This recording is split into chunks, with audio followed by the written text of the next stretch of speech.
Thank you. So this will be recorded.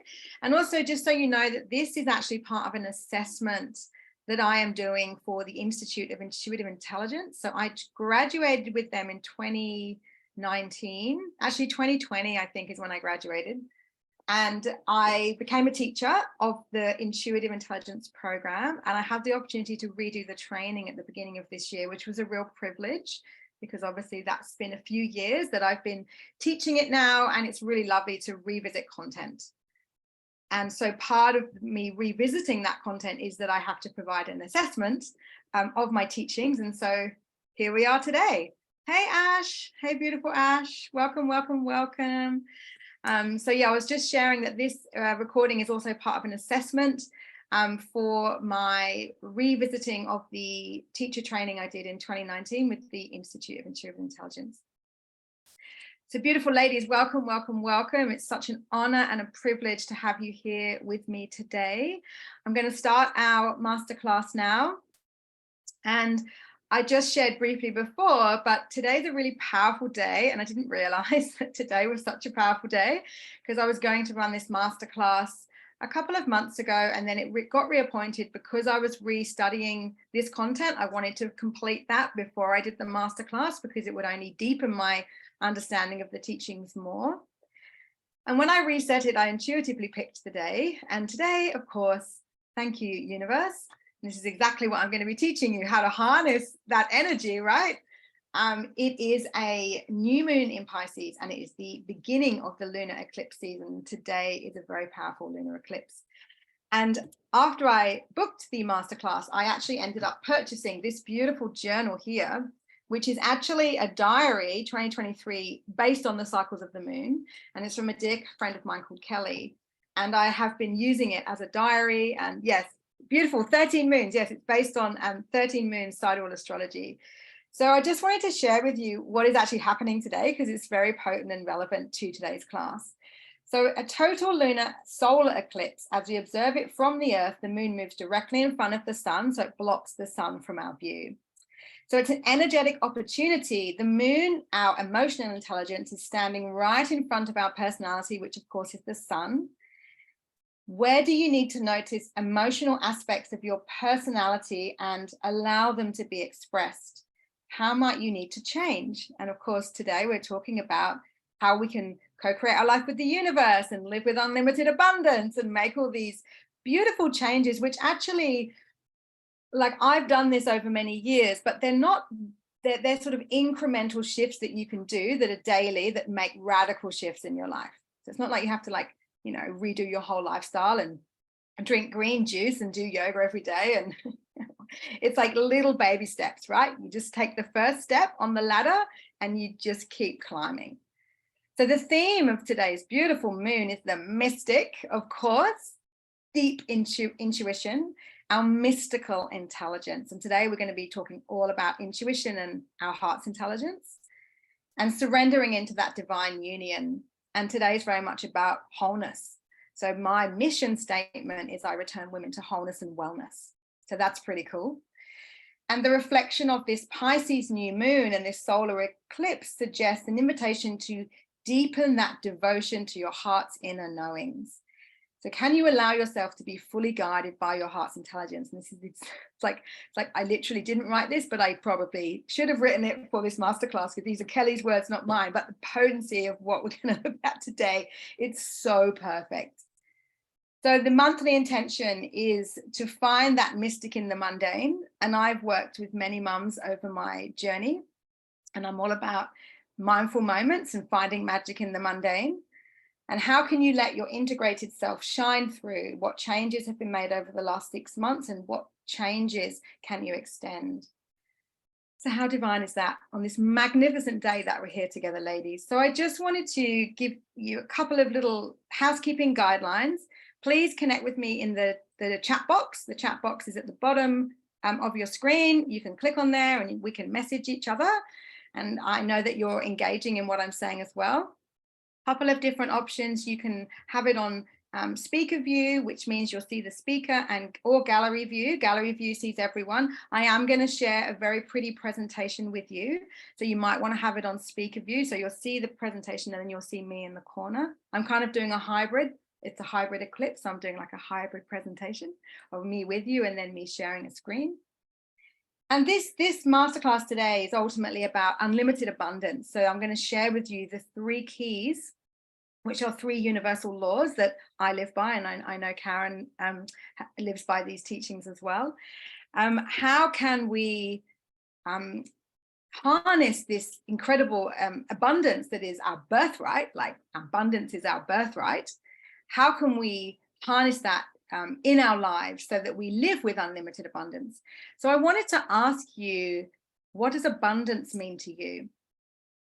So maybe when I Googled the definition of abundance, it actually means a large quantity of something. So the jungle had an abundance of wildlife, or I felt an abundance of love for my child. And so again, like many of these terms that get thrown around the interwebs, self-care and mindfulness and abundance, we all have a different version of what that means. So I would love for you to share with me, what does abundance mean to you? There's no right or wrong answer, but it's just to get our brains kind of working a little bit as we go through some of this content, because I believe we can absolutely live with unlimited abundance, whether that's abundant health, whether that's abundance in our relationships, whether that's an abundance of money flowing in, an abundance of self-care. So ultimately, I want to have an abundance of all the things, and I believe it's totally possible for us to do that as well. So feel free to share, what does abundance mean to you in the chat box. So today, ladies, what we're going to be looking at is ultimately, I do corporate wellness as well as doing this. This is my soul work, and I have a session actually after this, which is I'm teaching a tech company the power of the breath. So it's a 60-minute session on breathing. Like, how cool is that I get paid to teach people how to breathe? And it's all wellness. Like, everything I teach is corporate wellness, and it has all these fancy titles like resilience and building connected teams, or you can imagine, right, in the corporate world. But actually what I believe I teach is connection.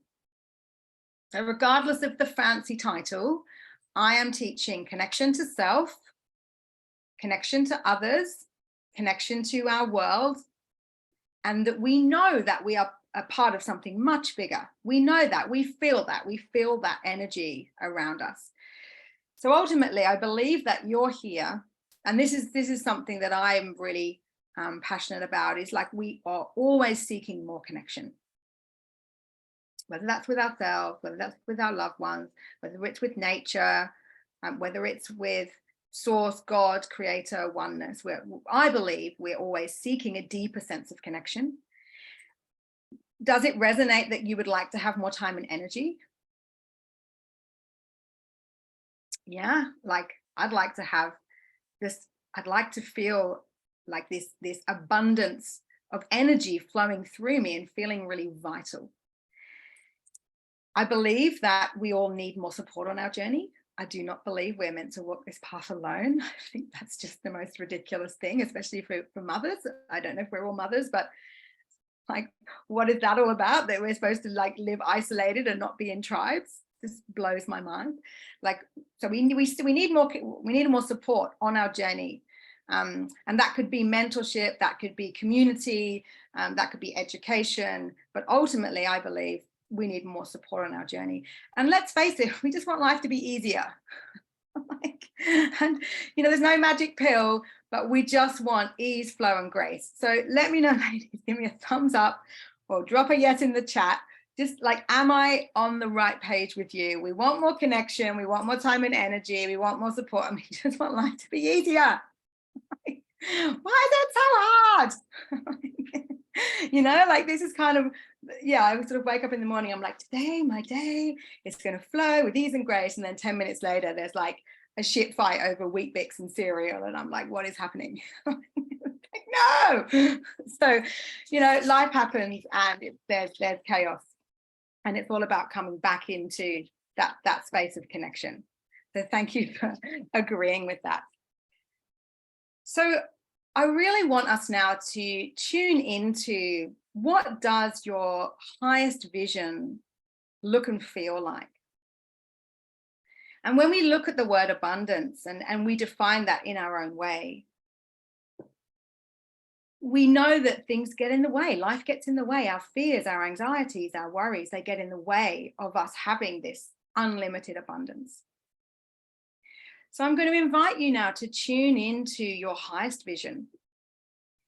And I'm going to share a practice with you that I know Ash and Karen have done before, and I don't know whether you've done this, Caroline, but it's heart coherence is the most beautiful practice for us to get into our heart space. So we're going to be talking about our heart's intelligence today, which is ultimately where our intuition resides. And so when we come to a masterclass and we come with our logical brain, I know you're only going to absorb 10% of what I say, because our brain just discards the information. It just can't actually, we're just filtering all the time, like adverts and news and content there. So for us to get into our heart's intelligence, you're going to absorb a lot more of the content I share with you today. And I want this content to land in a space where it's going to make change in your life. So heart congruence is such a beautiful practice. It was developed by the Heart Math Institute, and I learned it through my teachings with the Institute of Intuitive Intelligence that I graduated from. So the way this works is, I want you to think about something that's very stressful in your life at the moment. We all have stressful situations. It could be worrying about the economy. It could be something happening in your child's life. I mean, we all have a lot of stress in our life. We live in a very toxic world, unless we live in the mountains and we're just isolated, which could be your choice. I would actually respect that. But in reality, we have young families and we have to live in this human 3D reality that is life. And so we have stresses in our life. So I want you to think about something that causes you stress. And I want you to rate that for me on a scale of 1 to 10. So 10 being, yeah, it's really stressed right now. I'm really concerned about this situation. 1 being, I'm not stressed about it at all. But I want you to think of something that actually does cause you stress and brings up fear in your physical body.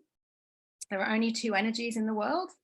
There is expansion and there is contraction. So intuition, abundance, feels expansive, right?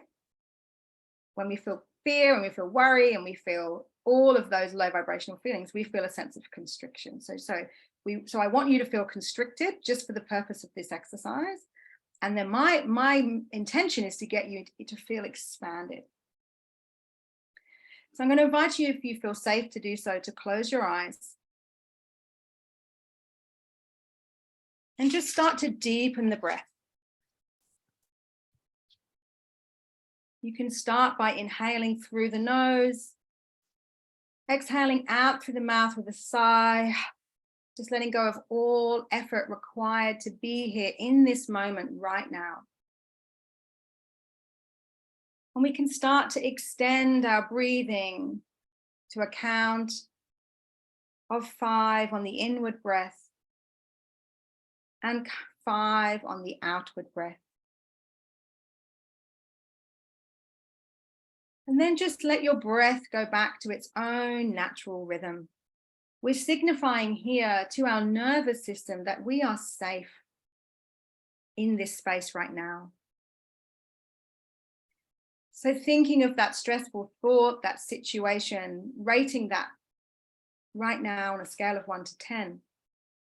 I invite you now to bring 2 fingers to the center of your chest, just lightly touching the center of your chest. And I invite you now to turn all your thoughts to a state of compassion, gratitude, appreciation, joy, and freedom. You can do this by making a mental list of all the things that you feel grateful for right now in this moment. The sunshine, being here together on this call, taking the time for yourself. No matter how big or small, the idea is to cultivate these feelings with your whole being, with your focused attention. Gratitude, appreciation, joy, and freedom.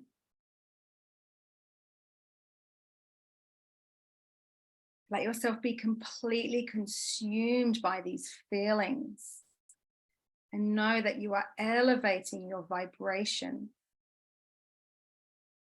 And as we do this together, because everything is energy and all is one, we magnify this practice.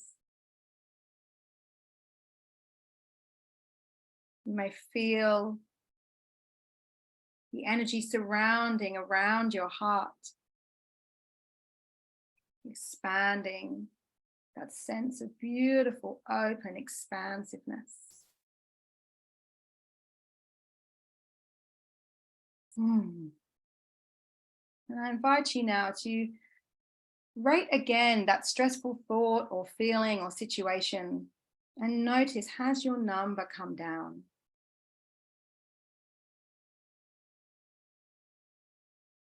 And when you're ready, no rush. I invite you to come back into the space in which you sit.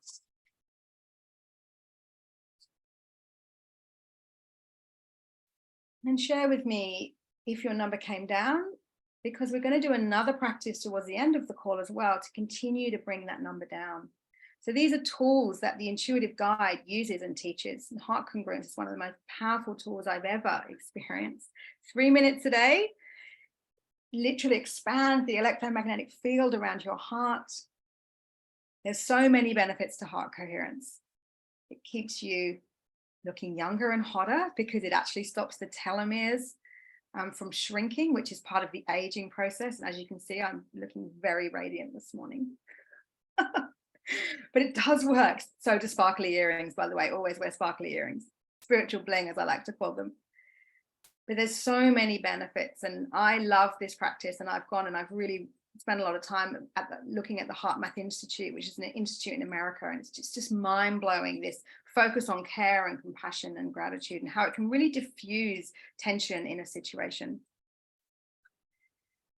So let's go back now to our highest vision. And what does that look and feel like in our life?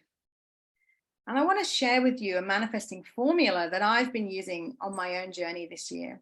And I'm part of a program called Your Year of Miracles. It's the most beautiful program. It's a year-long program. And it's led by Dr. Sue Mortner, who wrote the Energy Codes, and Marty Shimhoff, who's a phenomenal New York Times bestseller. And so every month we go through different themes and I'm learning all these beautiful practices. But ultimately, when we talk about miracles, we can't create miracles, but what we can do is create the conditions for them to happen. The universe creates the miracle. We create the conditions, and it's all around our mindset and it's all around our energy. And I really believe in magic and miracles. Like, let me know, do you believe in magic and miracles? I don't think you'd be on this call if you didn't. Like, I fully 100% believe there is an abundance of magic and miracles available to all of us. Like I say, abundance is your birthright. No one's unique or special. Everyone's got intuitive intelligence, right? It's a muscle and we have to keep working it. Manifesting is the same. So the manifesting formula that I've been working with this year, and it's one I've done for most of my life, I'm like not realizing. It's a bit like setting this masterclass on today's lunar eclipse, you know, it was like I didn't know it was going to happen. And I'm like, oh, of course, that's the day. So the first one is attention. And we know this. We do our beautiful vision boards and we set our intentions, right? We set them at the beginning of the year. And then we put our focused attention on our intention, right? That's not too difficult. We're good. We're mindful. We're aware. We can do that. But then this is the tricky bit. Then we have to release all attachments to the outcome. Very hard to do because we are so conditioned for external validation and we sabotage all the time with our judgments and our negative thinking, because no tension is the third part of that formula. And that's really hard to do because when we want to launch a business or do something really radical in the world, we have this like energy where we're like, I'm going to do it, I'm going to do it, I'm going to do it. And then we're about to put it online and it's like, oh no, I'm not good enough. No, no one's going to read that. No one's going to come to my class. Who am I? Like our ego likes to tell us that we are not good enough. And we have a deep sense of unworthiness around things where, remember that energy of expansion, it's like we're about to hit an upper limit and expand, and it's like, oh, no. And there comes the constriction. So the no tension part is really difficult with manifesting. And this is the part we need to practice, because it's about letting go, and it's about surrendering, and it's about trusting. Because the universe has 3 responses for you. Yes, not now, or something better is coming. And we want it instant gratification. I want it now. If you don't give it to me now, I don't believe that it exists, right? The magic and miracles aren't real. And so we're very impatient with our manifesting. And sometimes it can take years for us to manifest something. So I've been playing with this formula with real focused intention, and it's been amazing. Like I've already ticked off about 5 of my intentions this year, and it's only May. And one of those, which I shared yesterday, was to have abundant health. That was something I really wanted to call in. You know, I'm 47 this year, and I, you know, sometimes just feel like a really tired old mom. I've got 3 kids, and I, you know, don't have this abundance of energy anymore. I was like, I want to feel vital. I want to feel this vitality. So for me, it was all about shifting some stubborn kilos that I had from having 3 kids and feeling this vital energy. And through a combination of taking inspired action, like you have to take inspired action. You can't just go, this is my intention, and then not do anything about it. Like if you want to publish a book, you have to actually write the book, right? Like you have to take intention. You have to take action towards your intention, inspired actions. And so I used a combination of detoxing and fasting and being really mindful. And I've lost 4 kilos, which is, so basically I lost 1 kilo a month, and I'm back to my pre-baby weight. And I feel amazing, and my body feels lighter, and I feel really good about myself. And so I used this formula where I wasn't stressing about it, and I wasn't calorie counting, and I wasn't dieting. And it was just finding a way that fits my lifestyle, and being really kind to myself and being conscious around what I'm putting in my body. And I am going to do a naked photo shoot when I go on retreat in Bali in June. So there was a big goal there. I was like, I want to feel really good in my body. And so I feel really empowered in that moment. So I set the intention, I focused on it, and I let go of that tension. Yes, it does scare the shit out of me to take my clothes off. And, you know, like we'll see if they end up on social media or not. But I'm all about pushing the boundaries. Like I see fear as a teacher. Like if I'm scared of something, I'm straight there. Because fear is not the enemy. Fear is an invitation to us to go deeper and to evolve. So ladies, does that resonate with you? Like, awesome, you don't have to do a naked photo shoot. I'm all about pushing the boundaries and like what else is possible. So I'm so keen on seeing the naked photo shoot. It's going to be amazing. When you say you're going to do it, you then have to do it. Yeah, baby. Yeah. So what was really amazing about going to Bali and being able to be in this space was, and I'll share a little bit more about my story as we go, but I wanted to go to Bali, and I wanted to, you know, do this photo shoot. I wanted to do it for years. And I asked the universe to give me the jobs I needed to pay for it. And so I do corporate wellness as another offering. And I received 4 jobs from a client I've already worked with. They're really, really awesome. And I went and did 1 session with them, and they booked another 6 sessions. So that literally pays for my whole retreat, flights, retreats, shopping, a weekend of shopping in Saint-Miniac with a really good friend of mine. Like I'm going for 10 days. I'm like, this is just amazing. So the universe just gave me exactly what I needed to then book this retreat. And then I found out a dear sister of mine who I had a photo shoot with a few years ago, where I embodied the wild woman as an archetype. Like I had feathers and I had body paint all over me. So that was naked too. And that was where I got this intuitive guidance to launch my offering, Wild Wellness. And this woman, Kia, is going to be the photographer on the retreat. And I was like, you could not make this shit up, like seriously. So I was like, you know, like when we live in this space of conscious co-creation, it's really effortless for us. Life becomes effortless. And this is what I'm going to share with you today. Are these 3 keys. these 3 universal laws that I absolutely live my life by, and we're talking about intentional manifestation, and that life can 100% be a lot easier for you because we spend so much time doing things that are a waste of our energy, or we're focusing on what we can't control, not what we can control. And so we want to be in this space of abundance where things just manifest effortlessly. Like I just threw my daughter, my 8-year-old daughter, this witch party over the weekend. It was amazing.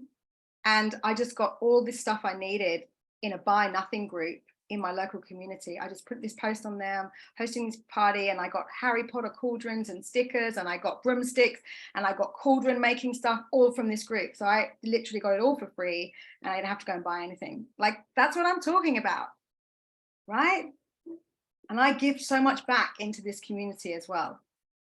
Yeah, effortless. And she had the time of her life, and all my friends dressed up, and we totally got our inner witch on. It was such a fun vibe. So this is what I'm talking about, like just the intentional manifesting. So I want to share a little bit about my own journey with you, because I know Karen knows me, and Ashley, we've met quite recently, and Carolyn, of course, is the first time we've met. So I just want to share a little bit about my journey, because it's important. You know, it's all about the shero's journey, right? Like it's all about where, you know, what is your journey and how did you get to where you are today? So like I mentioned to you, I do corporate wellness. I've written 2 books. The first book is called Mother Om, that I wrote 8 years ago now. And the second book is called Awakening, which I didn't write the whole book. I was a co-author with 30 other women. And we wrote that during COVID. And I wrote about heartfulness, which is the program I offer now, which I've turned into the Wild Wellness Journey. But ultimately, it's about our heart's intelligence, which is what I'm going to teach you today. My breakdown before my breakthrough was a divorce. And even though we can awaken through joy, most of us awaken through some kind of devastation. And it tends to be D words for some reason. It tends to be divorce or destruction or some sort of tragedy or devastation. I don't know why, but it just seems to have this energetic vibe of something, that happens with a D word. I don't know why. But ultimately, I went through a divorce, and it was really heartbreaking. And I was a single mum at the age of 35. And it was just not what my plan looked like at all. My life plan, that was not my plan at all. Like, what is happening? But the universe, clearly it was my path. And as a result of that experience, and I experienced anxiety and panic attacks and a horrendous loss of confidence. And I was in the victim archetype for about 3 years, where I blamed myself and everyone around me. And I couldn't get myself out of this cycle of negativity.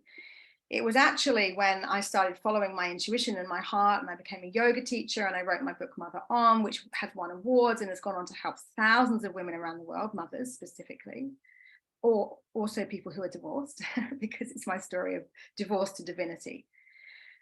And I started to do a lot of speaking because I became an author, and that's sort of a natural progression. And I was seen on stage. I've spoken with Maggie Dent and Mia Friedman and some amazing luminaries.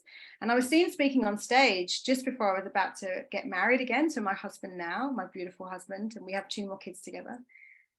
And I was asked to join a team of wellness professionals. So for the last 5 years, I've been doing corporate wellness, which is amazing. It pays really well. I really love it. I'm taking these amazing concepts into the corporate world, and I'm teaching spirituality. So it's this real bridge. So I feel very honored to do that.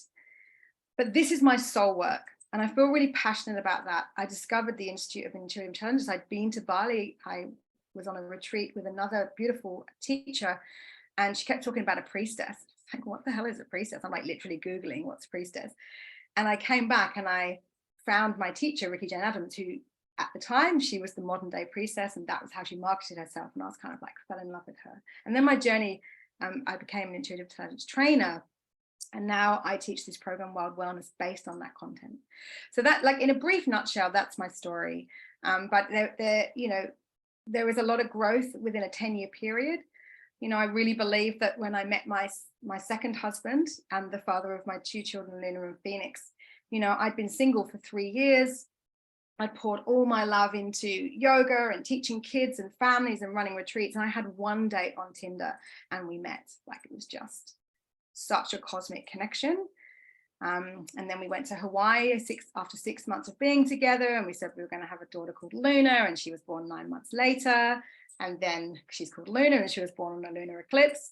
And then when we got married, we got pregnant with Phoenix. So he was our beautiful wedding gift. So just magic. Like, there's just so much magic in that story. And so thank you for hearing that. I think it's important that you have a bit of an understanding as to where I've come from and how I got to be here today, because we love the Shiro's journey. So I'm just going to share with you now slides, because I think it's important for us to look at information when we're in a teaching component. This is the teaching part of the class. So this is a pretty presentation. I'm happy to send it to you, but ultimately we've gone through these slides already. We've done our heart coherence. This is what you're going to learn today. You could win a free session with me, which is very exciting if you stay on to the end. And so I've shared my story with you. So this is my beautiful family now. This is a wedding we went to last year. And yeah, thank you for hearing that story. And so I just want to share a few facts with you, because this is why I am so passionate about this work. So medical research tells us that 90% of all illness is caused by stress. I find that quite frightening as a statistic, because it's preventable. Like 100% preventable. 1 in 4 females, that's almost 25%, has had a 12-month mental health disorder in 20. Now this is imagining we've had COVID within that time. I reckon it's actually higher now. It's just we're now seeing the research coming out of the last few years. 8 Australians die every day from suicide. And what's really frightening about this is it's 15 to 24-year-olds. So I have a 14-year-old, but that really frightens me, that it's teenagers and young adults that are feeling this deep sense of disconnection. 50% of marriages end in divorce. My first marriage ended in divorce. I would never wish it on anyone to go through a divorce. It's a horrendous experience, especially with children. And that to me shows a massive lack of connection in our society. And I listened to this amazing talk by Jack Canfield the other day. So he has written Chicken Soup for the Soul series. He's a multi-millionaire. And he's in his 78th year now. And his advice was, you know, he's had so much success, and it was just health and relationships must be your top priority. If they're not, you need to change that. So health and relationships. So I wanted to ask you, what are your top priorities in life? It might be making money. It might be, you know, making huge impact in the world. Like, we've all got lots of priorities. But I wanted to ask you, you know, what is your top priority? Because as a wellness facilitator and expert, you know, I believe it's our health. I believe if we don't have our health, we don't have anything else. And if we are unwell, all we want to do is be well, right? And so when we don't take care of our wellness, we are forced to prioritize our illness. Autoimmune disease, inflammation, really horrible lifestyle diseases that, you know, heart disease and cancers and all of these, you know, really horrible diseases are caused by the inflammation in the body, and that is caused by stress. That's what causes dis-ease. So I'm really passionate about health and well-being. And so I want to share with you, this is a safe space for sharing and connecting. And, you know, are you ready? Are you ready for a wild transformation back to wholeness? Because what I'm going to share with you, you might be like, oh my God, I don't resonate with that, or I'm not open to that. And that's okay. Like, this is a journey that we're going to go on. So I wanted to ask you, are you ready to receive this information? Because if you embody it, your life will radically change. And I've seen it time and time again in my own life when I teach this content. It's like, just, there's so much magic. It's crazy. So I've spoken a little bit about this already, but these are the biggest challenges that I see my clients face. And for us to really be able to step into that abundance, we've got to learn how to work with our fear. We've got to learn how to use it as a tool for our evolution. We need to master the art of time, because it's the one thing people say, I don't have time to meditate. I don't have time to practice my well-being. I'm so overwhelmed. I haven't got time. And I'm kind of like, oh my goodness. Like, so much of what I teach in corporate, you know, I know people don't go to bed when they're supposed to. I know they're up late drinking wine. I know they wake up the next day and they drink coffee, and they're just like overloading their nervous systems because they're so stressed, and they're just numbing themselves through their own addiction. Because it's just, I don't have the time, and it's just too hard, and it's just another thing I have to manage. But we know time is an illusion. And I want you to rethink about time. It's not about time. It's about energy. So don't focus on managing your time. Focus on managing your energy, because energy is expansive and limitless, and we have an abundance of it. But time is completely limited. 24 hours in a day, 7 days a week, like it's totally capped, right? And we tell ourselves we don't have enough time all the time. Like all the time we say, I don't have enough time. And so I feel like this is a kind of like a cognitive trap, because, you know, this is what our society tells us. We're running out of time. You have to use all these creams to look young, and just practice heart coherence. Don't need expensive creams. And another thing I see in my clients is we don't fully trust ourselves, because we're told by the media and by our peers and all these other, you know, that we're not good enough and we're not worthy enough, and we don't 100% trust ourselves. And so these are the issues. Now, do you resonate with this? Yeah, because this is what I see literally time, excuse the pun, time and time again, right? We don't have radical self-belief. We're limited by this perception of time, and we get really stuck in the story of our own fear. There's no judgment here. This is okay. This is all part of our evolution. So how do we overcome these challenges? So I'm going to share with you now the 3 hermetic laws of the universe that I try my best to live my life by. Of course, we fall off the wagon all the time, right? It's all part of our journey to get back on again. But it's knowing when we've broken the law, and it's knowing when we can come back into these beautiful teachings. So how do we overcome our fear? We practice the law of mentalism, which I'm going to share with you. How do we learn to trust ourselves? We practice the law of correspondence. And when we tell ourselves we don't have enough time, we practice the law of vibration. Now, I know Karen knows these laws, but Carolyn and Ashley, have you heard of the hermetic laws before? No, I haven't at all. I'm really interested. Perfect. Okay, beautiful. Thank you. Yes, I know you did that naked photo shoot, Ash. I cannot wait to see those photos. I really, yeah, I know I'm going to be in one of those photo shoots one day as well. I love the fact that you did it together with women as well. Perfect. Okay. So these laws are sacred and ancient, as with most of our practices that we do in our modern day. I believe our future really has an ancient heart. I really do. And I see this when I go into corporate, and I see that I'm teaching mindfulness and yogic principles, and I'm teaching intuitive intelligence, and I'm teaching breath work. These are ancient principles, right? Invented by sages and yogis, and, you know, our future has a really ancient heart. So I'm going to share with you now what these laws are, but I love, love, love this quote. It's very famous, and I wrote this in my book, Mother Om. And Marianne Williamson is running for presidency in America right now. Like, how freaking cool is she? I've loved this woman. I saw her speak in Brisbane recently. She is a teacher of A Course in Miracles, which is a study group that I'm in. And our deepest fear is not that we are inadequate. Our deepest fear is that we are powerful beyond measure. And it's our light, not our darkness, that frightens us the most.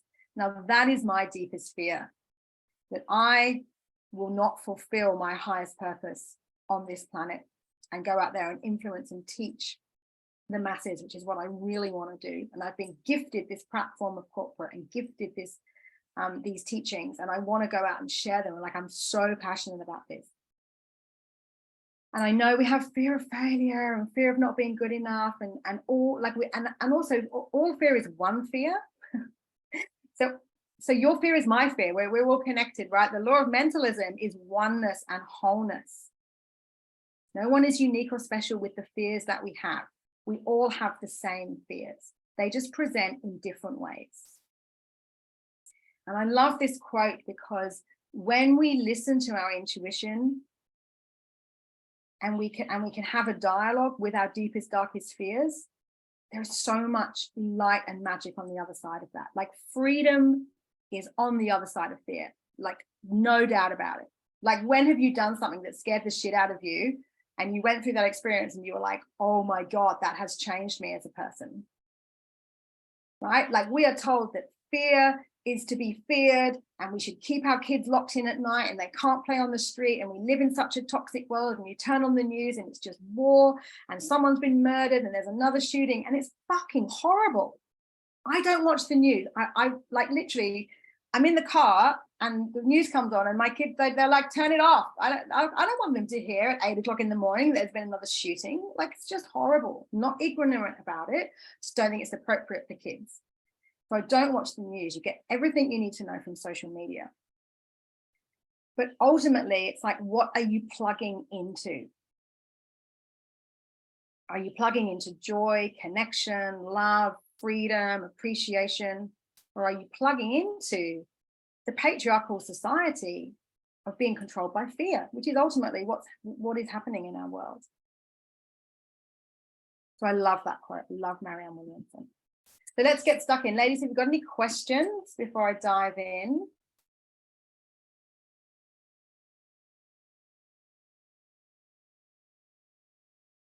You can share with me in the chat box. You can unmute. We've got a nice small group, so it's all good.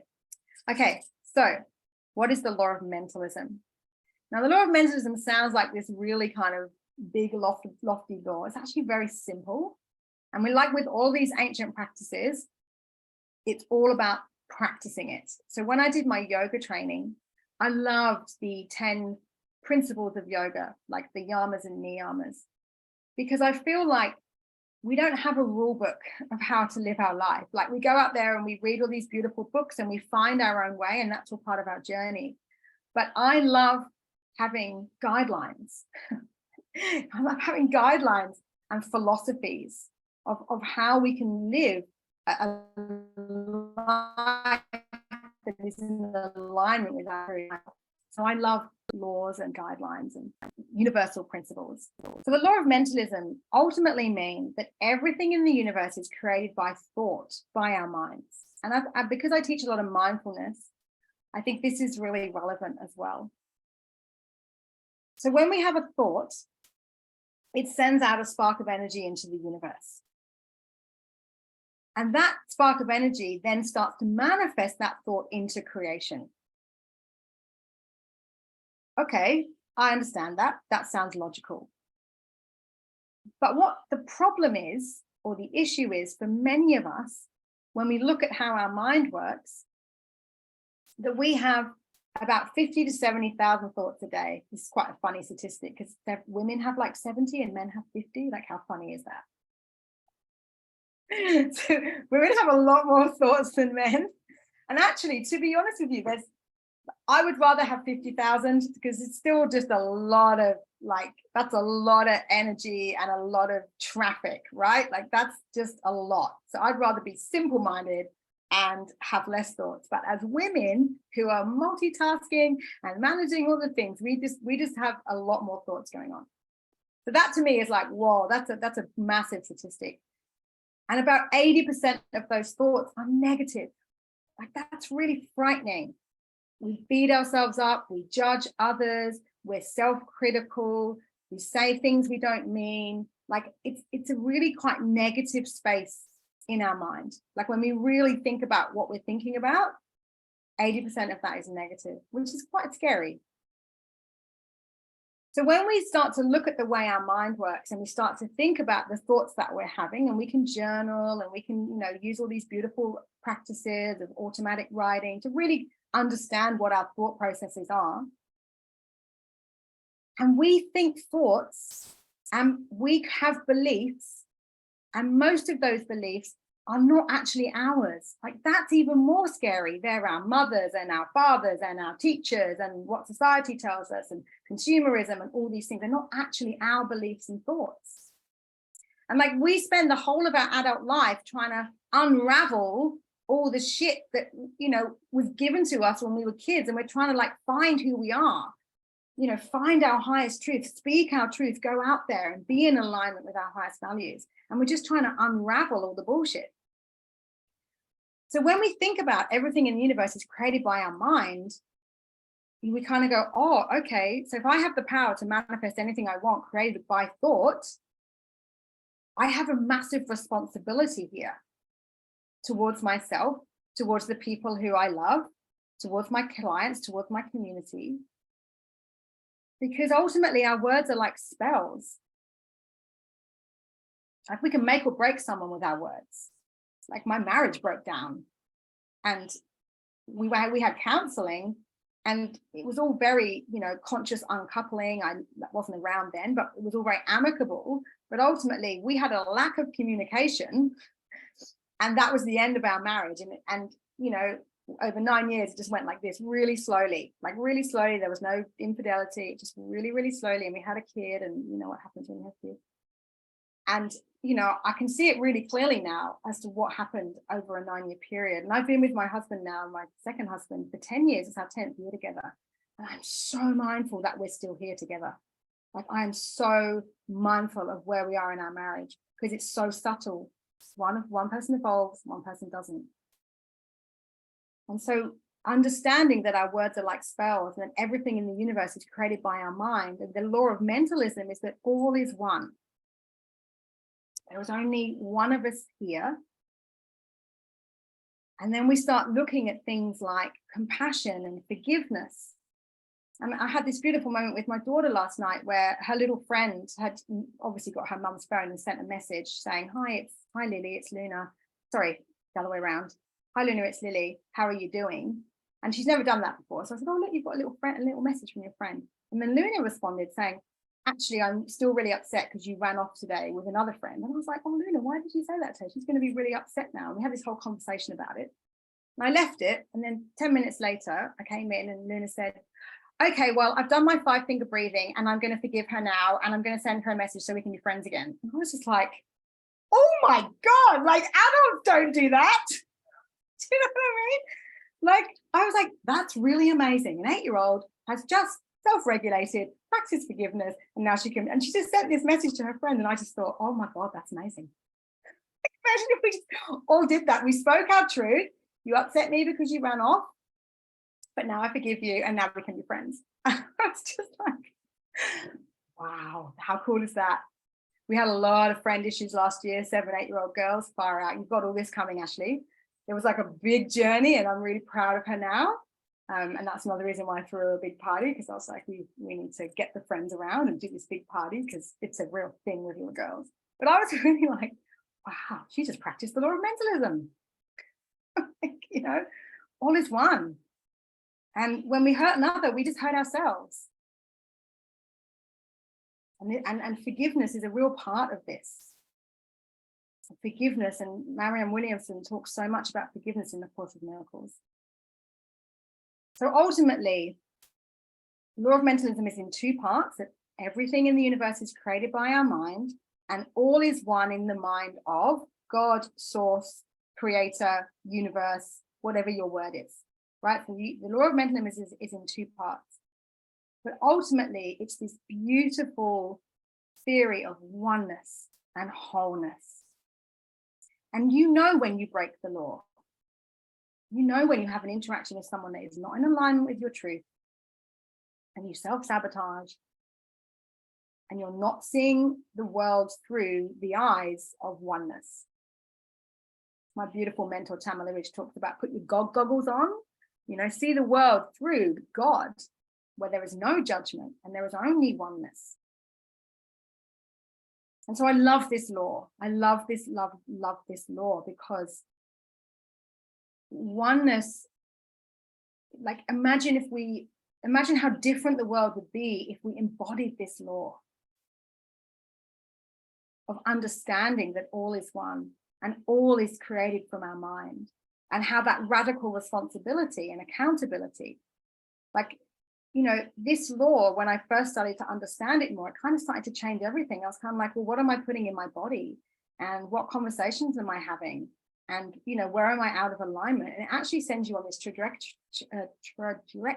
you know what I'm trying to say, of like, you start to realize there's all these things in your life that just don't serve you anymore, because that does not promote oneness. Does anyone have any questions? Because it's a big law. Like, people kind of go, I don't really understand what you're talking about. But it changes the way we see fear. Ultimately, that fear is not the enemy, and fear is an opportunity for us to go back to the truth of who we are. And the truth of who we are, according to the law of mentalism, is unlimited consciousness. Because if we are all one, therefore we are the whole universe. We have the whole universe inside of us. We are an intrinsic part of the universe, of cosmic connection. And like, I love using the analogy of Princess Leia, you know, because I like to say that my name is Leonie, like Princess Leia, because people can never say it, like Leonie. But you know, when she's in Star Wars and there's the holographic image and you see Princess Leia and there's like 1,000 Princess Leias in the holograph, that's us in the universe. So that means we are really fucking powerful, because we have the whole universe inside of us. We are an intricate part of the universe, because this law tells us that all is one and there is no separation between you and me and God. So this comes with a lot of responsibility, which is why I just shared that quote before, that your deepest fear is that it's your light that scares you the most. Like, when you really understand this law, you're like, oh, wow. If you really want to go out there and change the world through your programs, through your offerings, through being a beautiful mother, however it is that you see your purpose on this world, this universe, this universal law gives you that permission to do it, because it shows you how fucking powerful you are. Sorry, I do swear a bit. Apologize for all the people watching the replay. I get very passionate. So 90% of our thoughts are subconscious. And this is where it gets really interesting, because not only are most of our thoughts negative, and we have a lot of thoughts, 90% are subconscious. So what that means is we're not conscious about the thoughts we're thinking. So we're just on autopilot, and we're just going through our life on autopilot, not really thinking about what we're doing. We're not consciously making choices. And you can see on the graphic, you know, this is our conscious mind, our logical, critical thinking, our memory. But our subconscious mind is our belief system, where our emotions are, there are our habits, our values, our imagination, our intuition. It's all subconscious. And the way we get into that subconscious mind is to work with our fear. It's the only way to access our intuitive intelligence. The only way is to work with our fear and sit with our fear and know what our deepest, darkest fears are, and know how we can use that as a teacher. And so a beautiful question when you're sitting with something is, ask yourself, is this love or fear? It's just two energies, right? Expansion, contraction. Love or fear? Is this my head or is this my heart? Is this love or is this fear? Is this expansive? Does it feel expansive, or does it feel restrictive? And so I believe this evolution is mindfulness to heartfulness, which is being conscious of our thoughts, practicing mindfulness. Of course, it's about being present. It's about focusing on one thing at a time. But it's actually about living with an open heart. And this beautiful program I'm doing in America, they have this you know, anthem, if you like, where they talk about Usher, and it's trust in the universe, like step one, then live from your soul.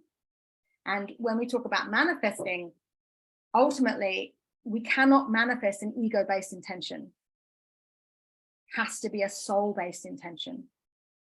I want a bigger house. I want a bigger car. Nope. you can work hard and get that.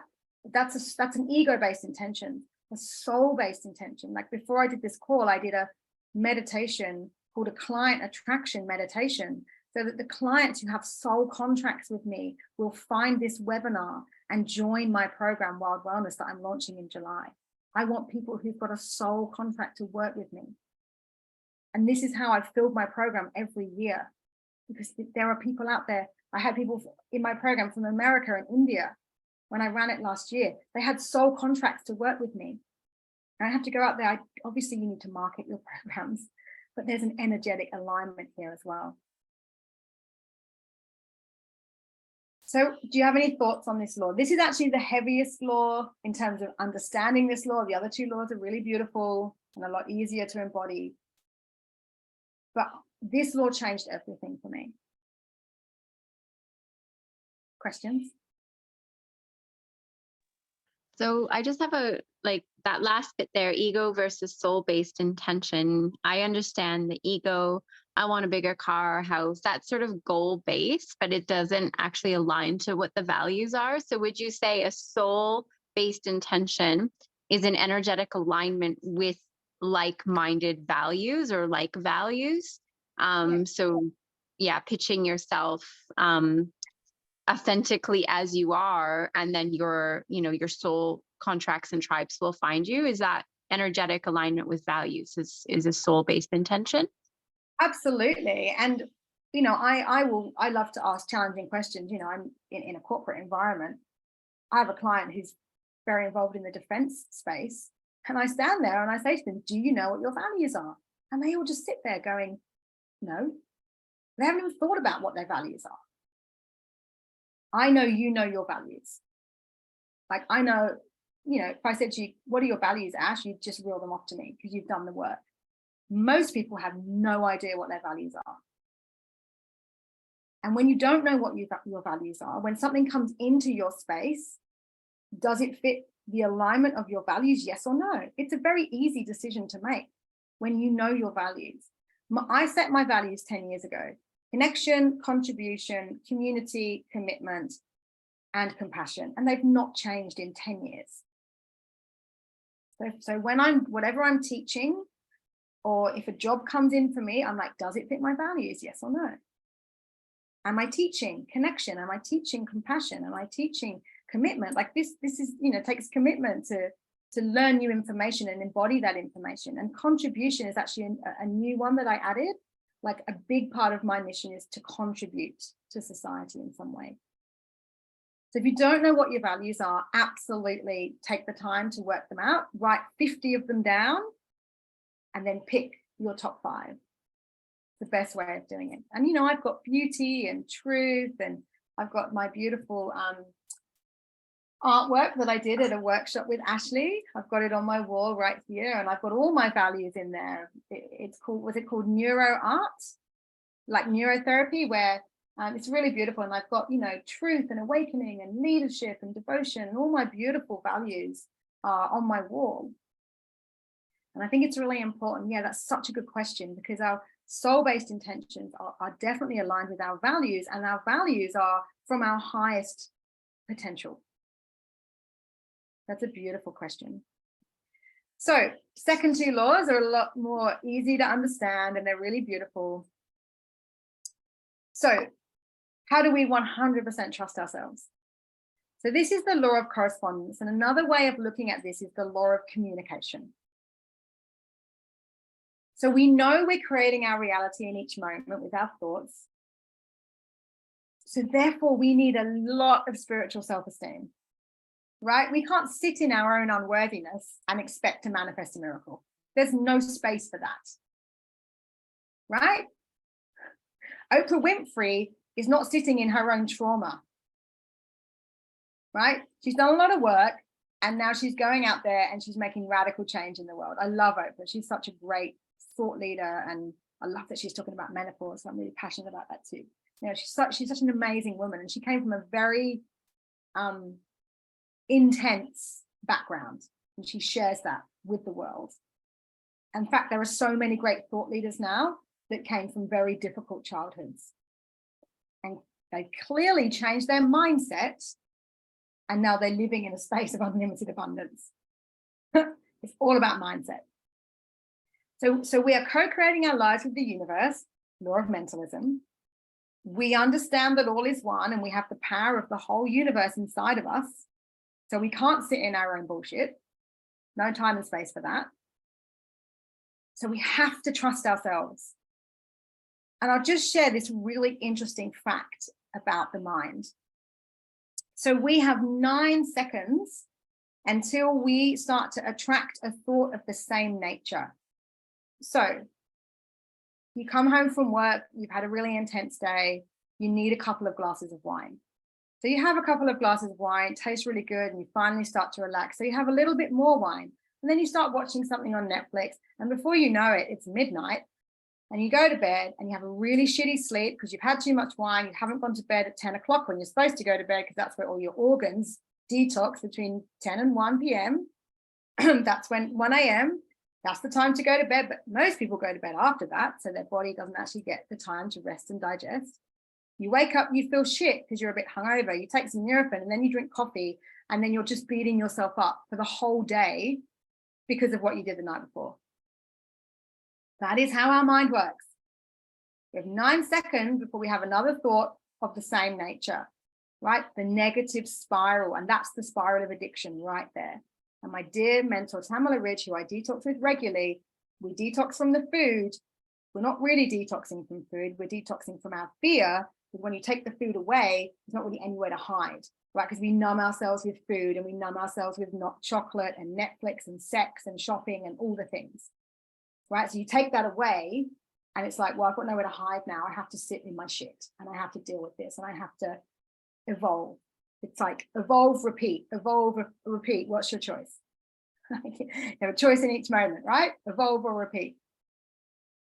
And so we see ourselves as that we have limitless potential, like we have so much abundance available to us. So we have to prioritize our well-being. We have to.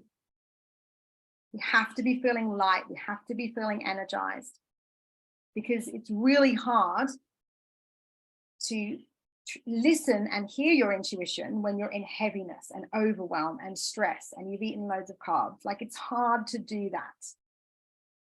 So you've got 9 seconds to change a thought pattern, but you've got 3 seconds when your intuition guides you. You have 3 seconds to listen to that, or it's gone. 3 seconds. It's not a lot of time. So in my wild wellness journey, we spend 9 weeks getting super connected with our intuitive intelligence, and we follow that guidance, even if it tells us to do something radical. Like, I moved my entire family into this beautiful suburb where we live, solely based on my intuition. And like, we have these amazing neighbors, and the kids play on the street every day, and it's all about community. And like, we just love living where we live so much, all based on intuition. My husband now works from home, and like, our office looks out over hundreds of trees. Like, it's just beautiful. But it was all about, I had a lot of anxiety in my body in 2020.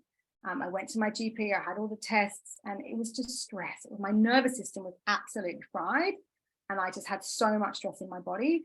And it was like, I need to get in nature. I need to change my lifestyle. I stopped drinking coffee. I don't drink alcohol. Like, all of my anxiety is gone. So my nervous system was absolutely buggered, because I had 3 kids and I was working really, all the things, right? Everyone knows what it's like to have a buggered nervous system. We live in a chaotic world. So we must prioritize our well-being. And I just want to quickly share with you the map of consciousness, because this is super cool in understanding this. Does anyone know the map of consciousness?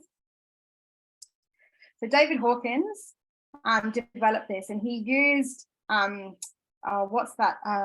muscle testing. He muscle tested like thousands of people to do this, to find out their energetic frequency when it comes to vibrational feelings. So I teach a lot of emotional intelligence in corporate. It's a big thing, emotional intelligence. And then, of course, I think the evolution of that is intuitive intelligence, right? So if you look at this chart, you can see the lowest vibrational feeling that makes us feel so awful as a human being is shame. You look down the bottom of the chart and it tells you the energetic frequency, it's like 20. Like we feel awful. And I see this, my dog, my Labrador has shame. Like he eats his own poo, which is gross. And he knows that when he's done it and we shout at him, he like hangs his head and his tail between his legs. He's fully in shame for eating his own poo. Like animals have shame. Like we know when we see when our child feels shame, we know when we feel shame. It's a very low vibrational feeling. And you can see that you can work your way up this map of consciousness. Okay, above shame is guilt and apathy and grief and fear. And like this, you know, I could talk about this map for hours, but ultimately you can see the colors of the chakras are there too, right? Like I know you would all have some education around the colors of the chakras. These are the energetic spinning wheels of energy in our body. So red is base chakra, orange is sacral chakra, yellow is solar plexus, green is heart.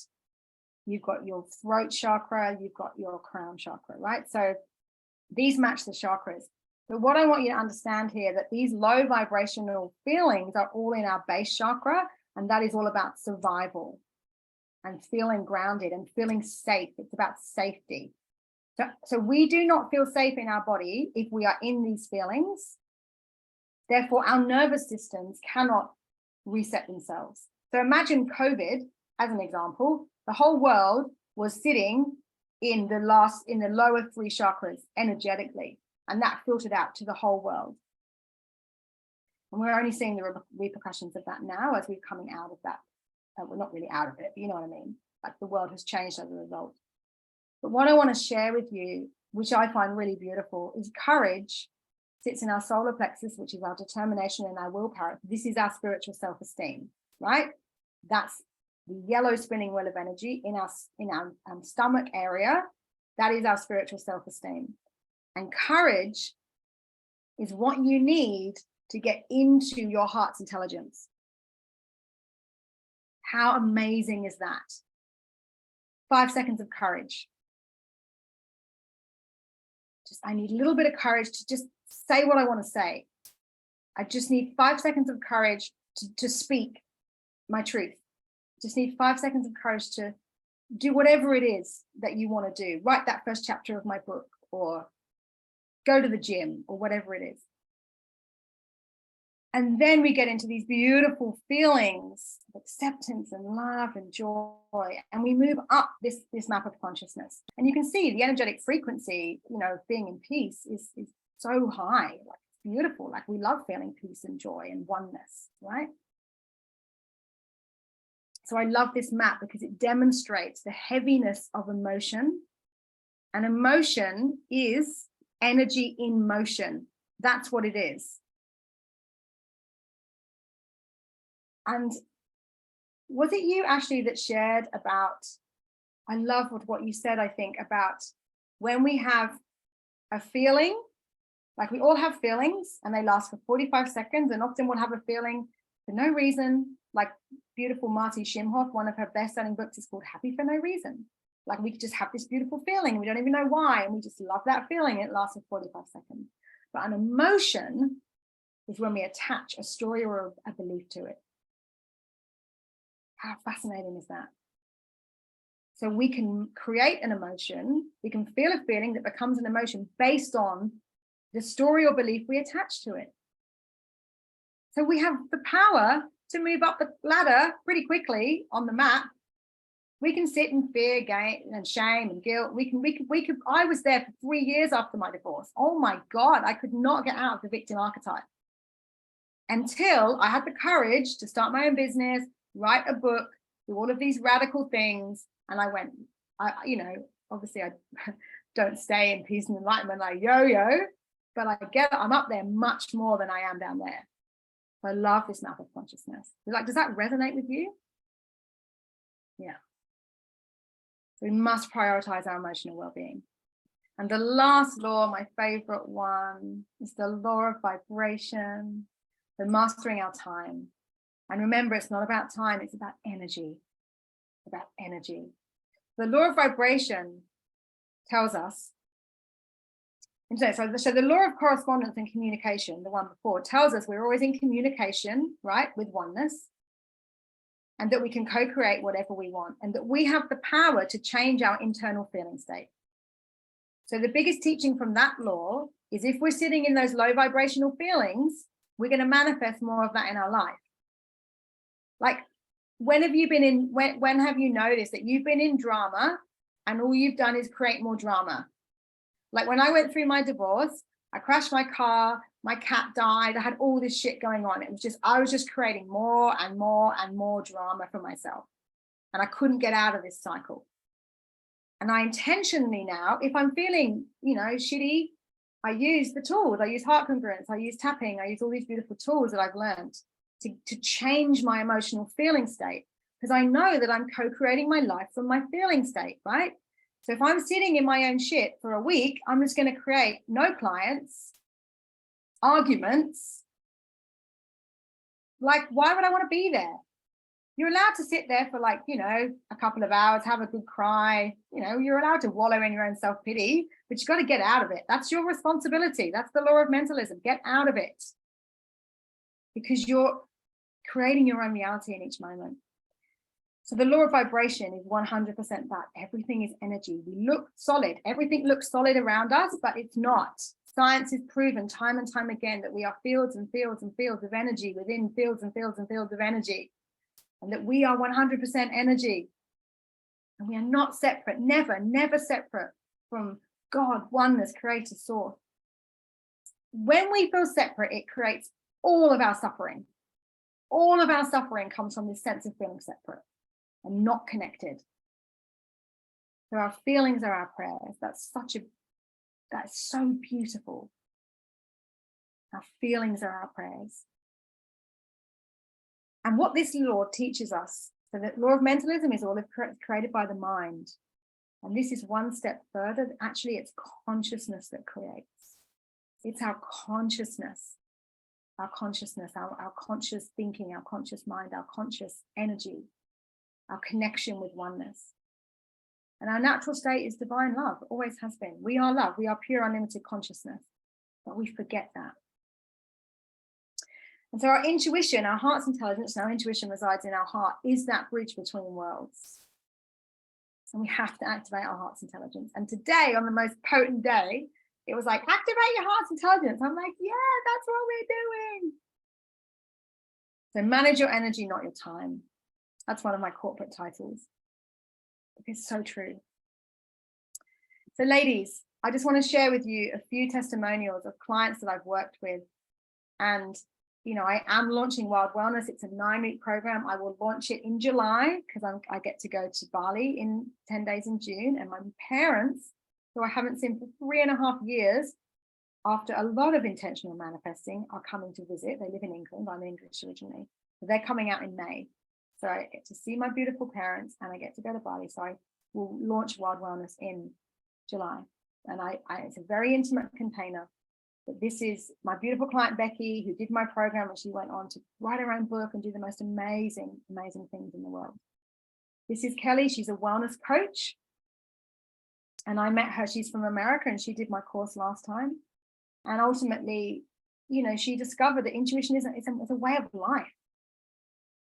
And it's about overcoming fear and staying connected to God, source, wonder, creator. And she's very kind to say that I've been a transformational force in her life. I don't take that lightly. I find that it's a real honor. And then my beautiful client, Katie, who's still one of my clients.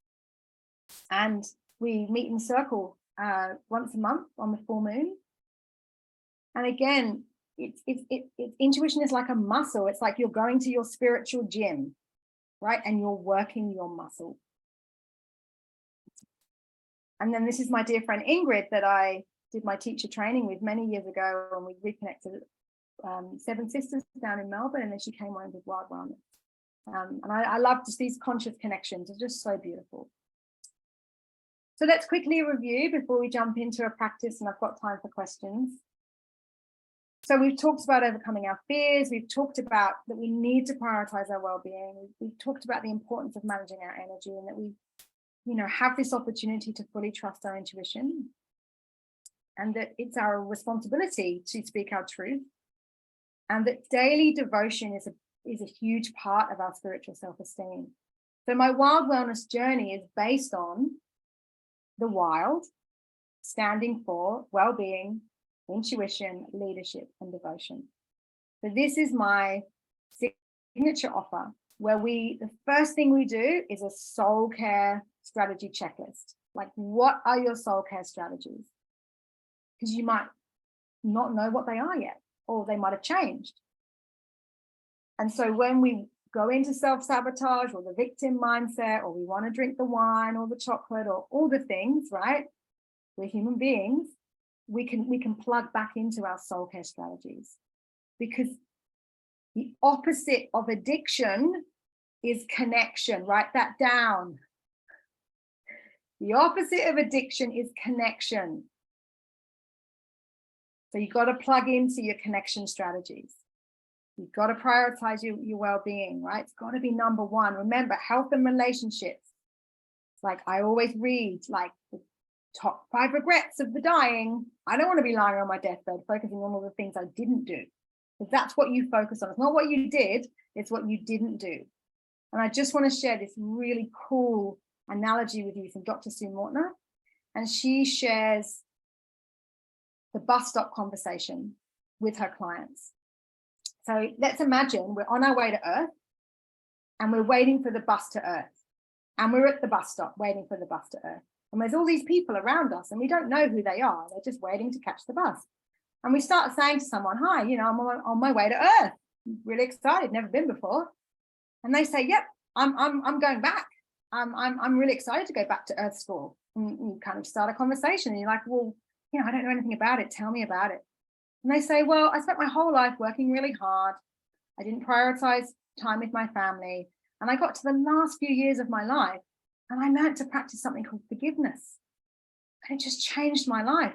And I just wish I'd done it sooner. So I want to go back to Earth and I want to practice it straight away. And then someone says, yeah, me too. I learned how to practice compassion. And I didn't have enough time to practice that. So I want to go back. And then all these people start telling you about all these reasons why they want to go back to Earth School. And then you realize that these people are actually your soul contracts. And some of them are going to really fucking hurt you. They're going to do things to you. They're going to really hurt you. But you have a soul contract with that person. They're actually sent to teach you forgiveness, compassion, stop judging, prioritize yourself, evolve or repeat. I love that analogy, right? I love that analogy. If we're all waiting to catch the bus to Earth, and there are all these people who are there to be our guides. Like my ex-husband, it's like the biggest spiritual teacher I've ever had. He broke my heart into a billion pieces. I'm so grateful he did that, because I'm remarried and I have the most amazing marriage. I can't even put into words.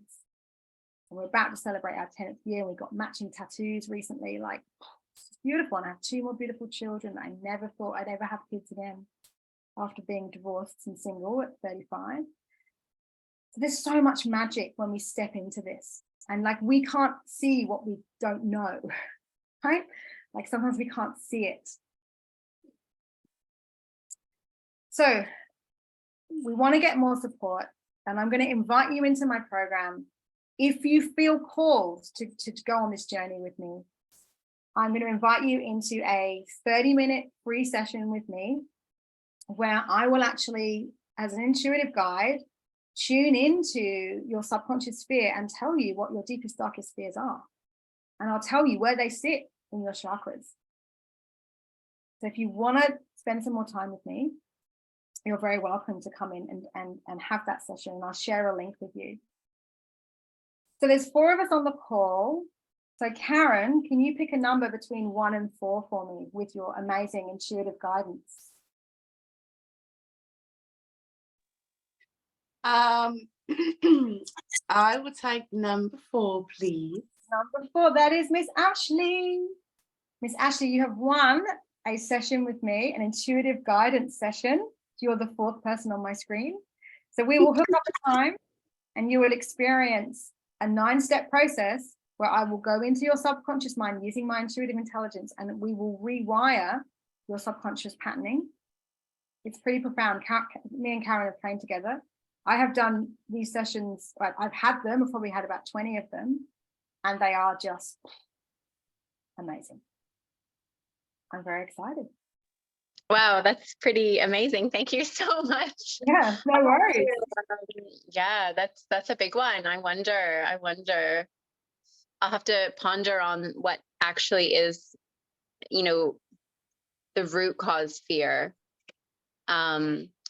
There's a lot of different little ones, niggles and stuff, but underneath of that. So very interesting. Thank you. No worries at all. We will reach out and set a time. Congratulations. Thank you. Thank you for intuitively doing that. So ladies, as we finish our time together, I want to share with you a tapping meditation. It's really, really beautiful. It's another tool of the intuitive guide. And I want you now to think about that stressful thought or feeling at the beginning of our call. Did your number come down after practicing heart coherence? So I want it to come down even more now. Okay, my intention is to leave you feeling connected and light and energized and in that expansive energy. So we've still got about 10 minutes left before we wrap things up, and there's always time for questions. Is everybody familiar with EFT, which is emotional freedom technique? Yeah. So if you're not familiar with the tapping points, I'm going to guide you. So don't worry, it's very easy. If you want to just tap on the side of your hand, you're welcome to do that. So you can just close your eyes and focus on the words. You can just tap on the side of your hand, or if you're familiar with tapping points, I've just given myself a thumbs up. How hilarious. So the tapping points are eyebrow, side of eye, under nose, chin, collarbone. It's like here, just down, can't quite see. It's like here, underarm, and top of head. So you can do whatever feels right for you. You can just tap on the side of your hand if that feels comfortable. But why do we tap? First of all, emotional freedom technique is like a tonic for your nervous system. So these emotions in our body get stuck, like the ones we saw on the map. We can cycle through these emotions for days and months and weeks and years. We can hold resentment and not forgive someone for our whole lifetime. And the way I love to describe it is every time you experience a trauma, whether it's getting your kid's finger stuck in the door or someone cutting you up in traffic, or it's a big trauma, like that all goes into your subconscious mind, like I showed you on the iceberg, right? That all goes into your subconscious, and then that programs your life, right? We live our life from our subconscious mind, which means we're not conscious of our thoughts and our beliefs and our habits, and our thoughts are creating our reality. So it's like, wow, we really need to get conscious here. So what EFT, emotional freedom technique, does is it starts to unlock and unravel that stuck emotion in your physical body. And if the physical body is not released, it makes you sick. There's just no question about it. Stuck emotion in the body turns into inflammation, turns into stress, turns into illness. Like that's what happens. So it's like this cleansing process, and it's so you feel so much lighter and freer. And the one I'm going to share with you is tapping for a connection with our soul. That's why we're here. Soul-based intentions, soul-based strategies.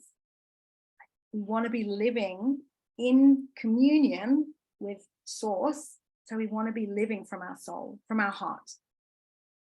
So we are so much more than just our physical body. I know you know that. We are soul, we are light. We are on Earth School as a human being. But we are spirit, we are oneness, we are light. We are infinite consciousness. We are pure energy. And so this process that we'll use is a visualization, and it allows us to connect back to our soul, because for most of us, we've forgotten that. We're born and we have these big, beautiful chakras, and then it's like, go to school and sit on a chair and learn how to have an office job. We just shut that beautiful child down, right? Like, no, go play in nature, right? Like, oh, that's another whole conversation, but you know what I'm getting at. Like we want to open up our expansiveness. So I'm going to invite you to close your eyes and just again place 2 fingers on your heart chakra in the middle of your chest, just like we did at the beginning, taking 3 conscious breaths. Now imagining light in your heart chakra, breathing in whatever color comes to you. There's no right or wrongs. Color has so much wisdom. Just breathing into your heart chakra and observing this beautiful energy. And allow this energy now to move up through your throat, into your third eye, into your crown chakra. And now sense that light moving up through your crown, flowing up to your soul star chakra. This sits approximately 30 centimeters above your crown. And you may sense this energy becoming more alive and vibrant. You may find it easy to connect to this powerful energy center. But remember here that your imagination is truly a gift. It is the bridge between new worlds. This is how we create a new reality. The soul star chakra now begins to expand effortlessly. And this light and energy flows up, moving and expanding, moving and expanding. And you feel this lightness flowing through your whole body. Now I'm going to invite you just to tap on the side of your hand, if that feels comfortable for you. And I'm going to speak some words. I'm going to ask you to repeat them silently or out loud. Even though I may have forgotten that I am soul, I accept myself with love.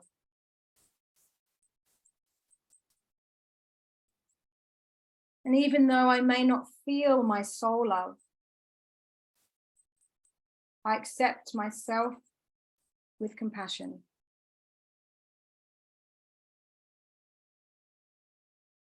And even though I can't always hear my soul wisdom,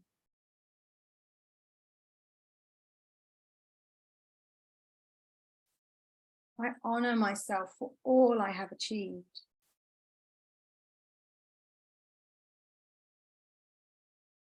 You can continue to tap on the side of the hand, or you can use the tapping points on the face. So tapping on the eyebrow point, feeling disconnected. On the side of the eye, I can't always hear my soul wisdom.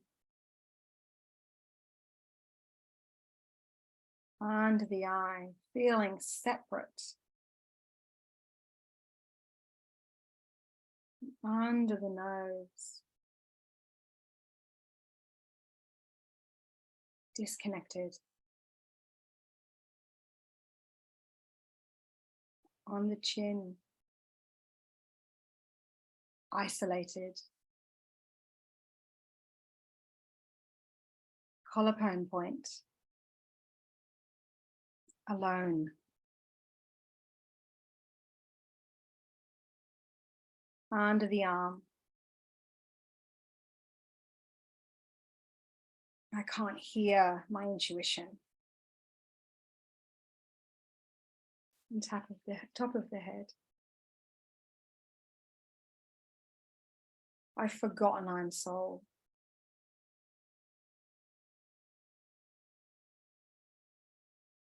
And now we're going to tap in this soul connection. So we're going to tap back on that eyebrow point. I choose to feel a deep connection with my soul.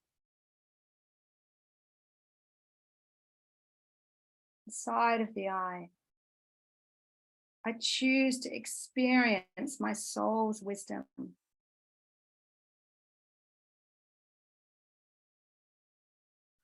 Under the eye, I choose the love of my soul. Under the nose, I choose to know myself.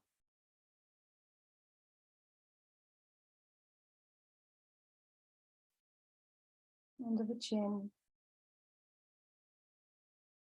My soul and I are one. Collarbone point. I am my soul. Under the arm. I feel my soul's love. And then top of the head.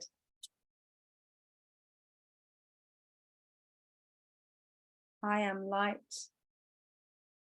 I am love. I am energy. I am whole. I am one with all there is. And then just bringing your hands back down into your lap. Just taking a moment now. Just looking around for that stressful thought or feeling and just rating it again.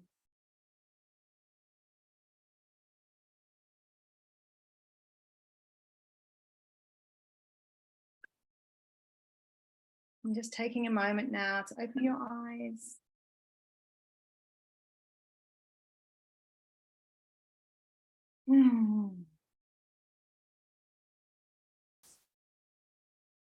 Thank you, ladies. I'm going to stop the recording.